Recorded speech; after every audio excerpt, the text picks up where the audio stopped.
Was a woman really cursed, or was it a blessing in disguise? She was given motherhood and also a promise that her offspring would crush Satan's head in future. So fall సమయంలో దానికి సంబంధించి అడుగుతున్న ప్రశ్న అన్న.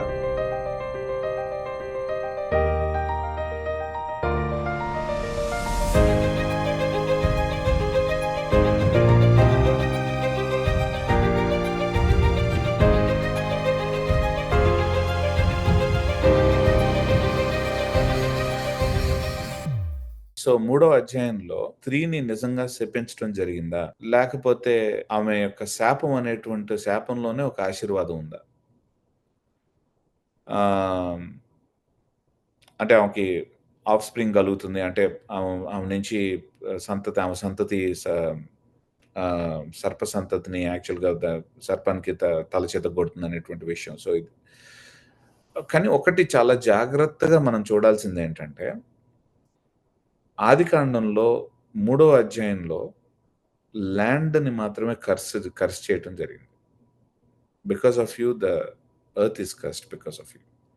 And then Satan యాక్చువల్‌గా సర్పెంట్‌ని curse చేయటం జరిగింది. Wait 1 second let me check. I just want to quickly check one. నేను ఒక స్టేట్మెంట్ వేశాను ఇప్పుడే. కానీ నా స్టేట్మెంట్ మీద నాకు కొంచెం I just want to see. Yeah, that's right. What I said is right. So cursed is the ground. ఆదికాండంలో మనం చూస్తున్నాం cursed is the ground. 17వ వచనంలో దాంతోపాటు cursed are you above all livestock 14వ అధ్యాయంలో సర్పెంట్ని కూడా కర్స్ చేయటం జరుగుతుంది అక్కడ. కర్స్ అంటే ఏంటంటే శాపం అంటే ఏంటంటే దేవుని యొక్క ప్రొడక్టివిటీని తీసేసేయటం. అంటే దేవుడు పెట్టినటువంటి ప్రొడక్టివిటీ ఏదైతే ఉంటుందో దాన్ని నిలిపివేయటం. That's what actually is curse. Okay, now అంటే ఫలభరితంగా ఉండేటువంటి దాన్ని ఆపివేయటం, నిలిపివేయటం. That's what curse is.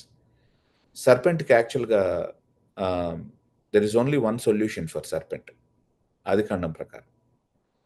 Serpent it's of no use after that. మనం అది అడ్రస్ చేసామో లేదో నాకు తెలియదు కానీ నువ్వు you crawl on your belly, నువ్వు బెల్లీ మీద క్రాల్ చేస్తావు, నువ్వు డస్ట్ తింటావు. రెండు టర్మ్స్ కూడా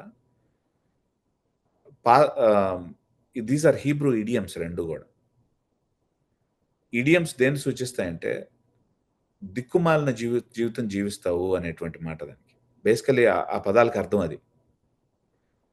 అంతేగాని పాము మట్టి తింటుంది. యు నెవర్ సీ యాక్చువల్గా మట్టి తినే పాము.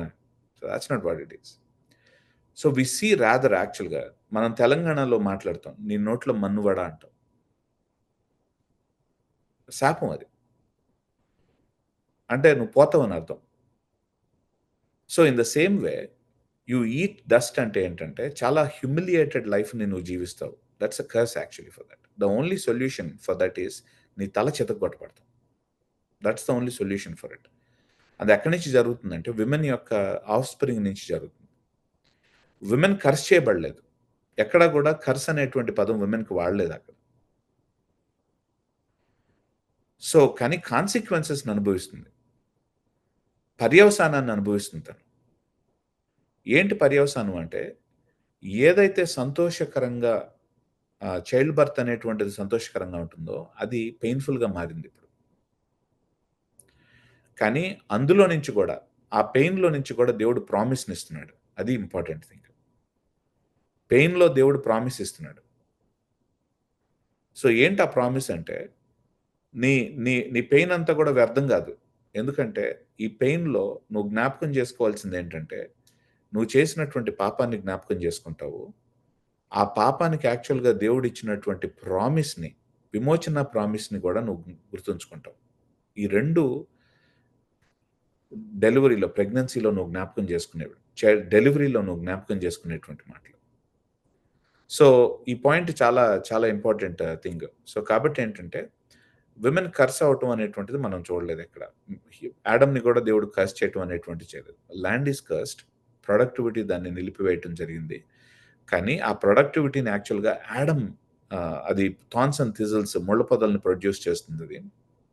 కానీ Adam works on it still.